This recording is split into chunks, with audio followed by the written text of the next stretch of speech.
রাজ্য জুড়ে ধর্মীয় স্থানগুলিতে শব্দ দূষণ রোধে কড়া পদক্ষেপ নিয়েছে রাজ্য সরকার। অন্যদিকে নওশাদ সিদ্দিকীর অভিযোগ, কোনো নোটিশ ছাড়াই মসজিদ থেকে মাইক খুলে নেওয়া হচ্ছে। যেভাবে থানা বা প্রশাসনের মাধ্যমে থ্রেট করা হচ্ছে, ডেকে এক প্রকার থ্রেট করছে, এটা কোনোভাবেই মেনে নেওয়া যায় না। তা আমি এই যে চাপিয়ে দেওয়ার যে চেষ্টা চলছে, এর বিরুদ্ধে আমি খুবই তাড়াতাড়ি কলকাতা হাইকোর্টে যাচ্ছি। কোন একটি নির্দিষ্ট ধর্মের মানুষকে টার্গেট করা হচ্ছে বলে বিতর্ক উস্কে উঠেছে। পাল্টা যুক্তি, মন্দির থেকেও তো খোলা হচ্ছে মাইক, সত্যি কি তাই? তো আমরাও বলেছি যে ঠিক আছে, আমাদের 70-এর বেশি যাতে না যায়, আমাদেরকে তার জন্য একটা নথি দেওয়া হোক, ঠিক আছে? তাহলে আমরা সেটা গ্রামের মানুষকে বোঝাতে পারবো, বলতে পারবো নথিটা কি, যে আমাদেরকে একটা লিখিত একটা ফর্মুলা দেওয়া হোক, তাহলে ওই হিসাবে আমরা চলবো। আর যেহেতু আইন যেটা বলছে, আইনের মতে আমাদের চলতে হবে, আইনের বাইরে আমরা যাব না। যে ডিজেগুলো বাজিয়ে বাজিয়ে সব জল ঢালতে যায় বা বিভিন্ন প্রফেশন হয়, সেখানে ডিজেগুলো এত প্রচণ্ড বুক ফাটানো চিৎকার নিয়ে যেভাবে যায়, তা কিন্তু প্রশাসন তরফ থেকেও কোনোরকম হস্তক্ষেপ করেনি। অথচ প্রশাসনের ওপর দিয়ে তারা যাচ্ছে, বিভিন্ন গ্রাম নগর প্রান্তর দিয়ে ঘুরে ঘুরে তারা যাচ্ছে। আমরা সেটা বলেছি এই ডিজেগুলোকে নিয়ন্ত্রণ করতে হবে, কারণ ডিজেগুলো তো অনেকের ক্ষতি হয়। আপনার পুজো পৌঁছে যাক বিশ্বের দরবারে।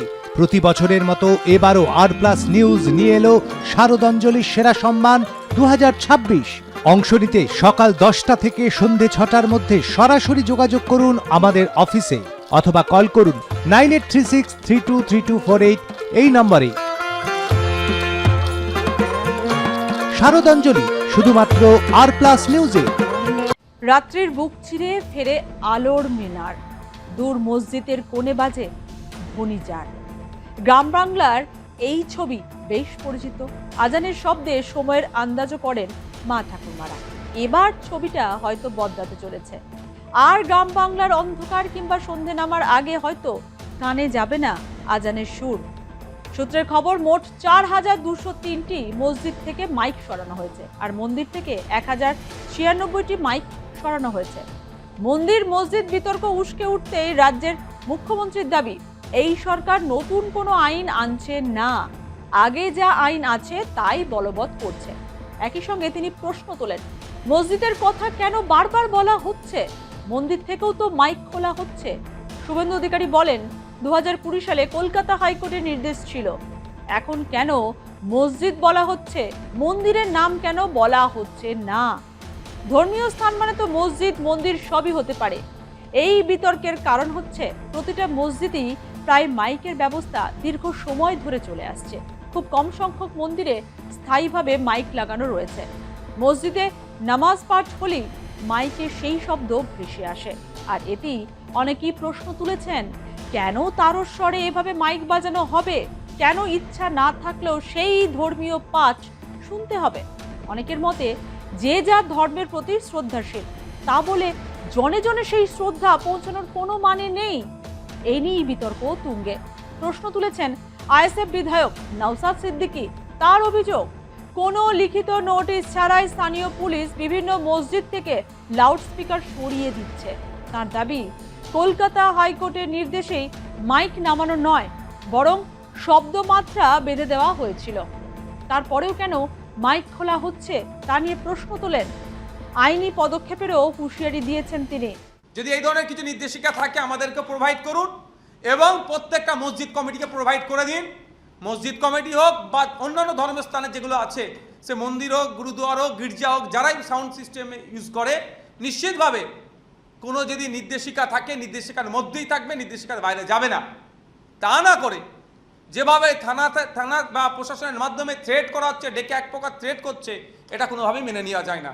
তা আমি এই যে চাপিয়ে দেওয়ার যে চেষ্টা চলছে, এর বিরুদ্ধে আমি খুবই তাড়াতাড়ি কলকাতা হাইকোর্টে যাচ্ছি। কারণ অলরেডি এইটা নিয়ে মামলা হয়েছিল, অর্ডার আছে, তারপরেও এই ধরনের বিশৃঙ্খলা তৈরি করার চেষ্টা হচ্ছে কেন? আমার মনে হচ্ছে কোনো না কোনো জায়গাতে একটা বিশৃঙ্খলা তৈরি করার চেষ্টা চলছে, যে বিশৃঙ্খলা দিয়ে দেখানো হবে এটাই উন্নয়ন। আজকে লক্ষ্মীর ভাণ্ডারের পরিবর্তে অন্নপূর্ণা ভাণ্ডার দেওয়ার কথা ছিল, প্রত্যেকটা মহিলাদের দেওয়ার কথা, সেখানে ধাক্কা দিয়েছে প্রথমে পশ্চিমবাংলার মহিলাদের সাথে। আর এই মাসে অন্নপূর্ণার যোজনার যে প্রকল্পের টাকা এখনো পর্যন্ত পৌঁছাতে পারেনি। শুধু তাই নয়, দিল্লির মতো পেট্রোল ডিজেলের দাম হওয়ার কথা বলেছিল, 450 টাকায় গ্যাস পাওয়ার কথা বলেছিল, 200 ইউনিট বিদ্যুৎ ফ্রির কথা বলা হয়েছিল, যে কটা প্রমিস করেছিল ম্যাক্সিমামটা ফেল করছে। ফলে জনমানুষের যে ক্ষোভের সঞ্চয় হয়েছে, ক্ষোভের সৃষ্টি হয়েছে, আমার মনে হয় কোনো না কোনো সেই কখন তাসলিমাকে ডেকে নিয়ে সেই ক্ষোভটাকে প্রশমিত করার চেষ্টা করেছিল। সমগ্র মুসলিম সমাজের মানুষ তাসলিমাকে পাত্তাই দেয়নি, সেটা ওষুধটা হয়তো কাজ হয়নি। তাহলে আমার মনে হচ্ছে নতুন করে একটা বিশৃঙ্খলা তৈরি করার জন্য অপচেষ্টা চলছে। শুধু তাই নয়, আর্টিকেল 14, 19, 21, 25 থেকে 28 সরাসরি ভায়োলেশন হচ্ছে, এটা চাপিয়ে দেওয়ার জন্য। তাই এটাকে সামনে রেখে আমরা কলকাতা হাইকোর্টে যাচ্ছি, আইনি লড়াই হবে। আর একটা আপনাদের মাধ্যমে সাধারণ বিশেষ করে মুসলিম সম্প্রদায়ের মানুষকে বলবো, কারো প্ররোচনায় পা দেবেন না। আইন বিচার ব্যবস্থার প্রতি আমরা ভরসা ছিল, আছে, থাকবে। আমরা আইনি লড়াই করব। আইন যেটা ঘোষণা করেছে, সাইলেন্স জোনের জন্য যেটা আছে, রেসিডেন্সিয়াল জোনের জন্য যেটা আছে, কমার্শিয়াল জোনের জন্য যেটা আছে, ইন্ডাস্ট্রিয়াল জোনের জন্য যেটা আছে, সে তার মোতাবেক আমরা চলবো, তার বাইরে আমরা যাব না। কি রে, তোর বেশ র্যাশ হয়েছে দেখছি। হ্যাঁ রে, কি করবো বলতো, র্যাশগুলো কিছুতেই কমছে না। অনেক কিছু ইউজ করলাম, তবুও কমছে না। তুই এম্বার গৌরীদেবী হসপিটালসে দেখাতে পারিস, ওখানে ভালো এক্সপিরিয়েন্স ডার্মাটোলজিস্ট আছে। গৌরী দেবী হসপিটাল, রাজবাঁধ, দুর্গাপুর। যোগাযোগ 8001003333, 8001113333। মুসলিম ধর্মাবলম্বী মানুষেরা কি বলছেন তাদের মতামত জানার চেষ্টা করেছিলাম আমরা। তারা জানিয়েছেন মাইক খোলা হলে অসুবিধা হবে, কিন্তু সরকার নিয়ম করলে তাদের হাত পা বাঁধা। আমরা কোর্টের ঊর্ধ্বে নয়, যেগুলা হচ্ছে করণীয় সেগুলা করছেন না। ডিজে বাজছে, মানুষ ঘুমাতে পারছে না এই পিকনিকের সময়তে। আর এই সামান্য মন্দির মসজিদ নিয়ে আপনারা কেন বিতর্ক দিকে জড়াচ্ছেন, এটা আপনাদের কাছে আমরা আবেদন করছি। যখন সরকার বলেছেন, নির্দেশ দিয়েছেন, সে মতে আমরা মাইকের সাউন্ড কমিয়ে দিয়েছি, যাতে করে মানুষের সমস্যা না হয়। আর এই আজান দিনে 5 বার দেওয়া হয়, মধুর সুরে দেওয়া হয়, যাতে করে মানুষের কষ্ট না হয়। এই আজানকে শুধু কেন্দ্র করে মাইক খুলে দেওয়ার নির্দেশ দেওয়া হচ্ছে, এটা কিন্তু অন্য চোখে দেখা হচ্ছে। শব্দ দূষণ হলে তো সব কিছুর শব্দ দূষণ হয়, শুধু মাইকের আজানের শব্দ দূষণ হয় না।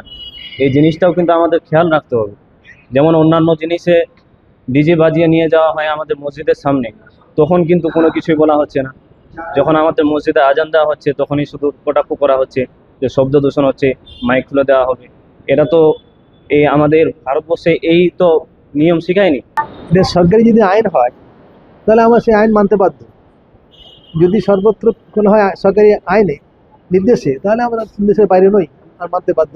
কিন্তু যদি না হয়, সেটা কোনো পুলিশ প্রশাসন বা অন্য কোনো নেতার পরামর্শ যদি বন্ধ করার চেষ্টা হয়, তাহলে আমাদের নিশ্চয়ই আপত্তি আছে। কারণ আমাদের এই দিনে 5 বার আমাদের লোককে ডাকতে হয় নামাজের জন্য, তার জন্য আজান। সেই আজানটা লোকে জানানোর জন্য এই মাইক্রোফোন দরকার।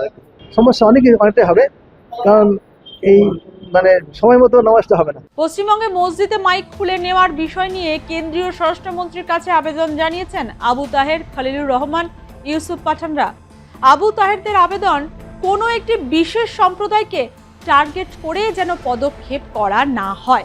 স্বরাষ্ট্রমন্ত্রী জানিয়েছেন সুপ্রিম কোর্টের নির্দেশ অনুযায়ী পদক্ষেপ করা হচ্ছে। তারস্বরে মাইক বাজিয়ে কীর্তন হোক কিংবা আজান, সত্যি কি উচিত? আইন সবার জন্য, আইনের চোখে সব মানুষই সমান। আপনাদের কি মত? ধর্মীয় স্থানে মাইকে লাগাম কতটা জরুরি? কমেন্ট করে জানান আপনাদের মতামত।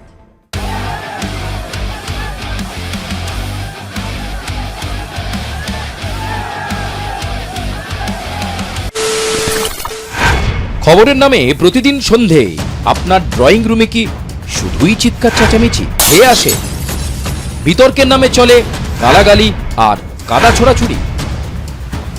এবার সময় পরিবর্তনের,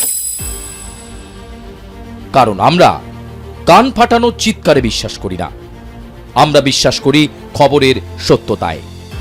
আমরা কোনো পক্ষের হয়ে গলা ফাটাই না, আমরা সাধারণ মানুষের হয়ে প্রশ্ন তুলি। চিৎকার নয়, শুধু খবর হবে যেখানে বিতর্ক আছে কিন্তু কুৎসিত ঝগড়া নেই। সঠিক তথ্য, বিশ্বস্ত খবর। নজর রাখুন আর প্লাস নিউজে।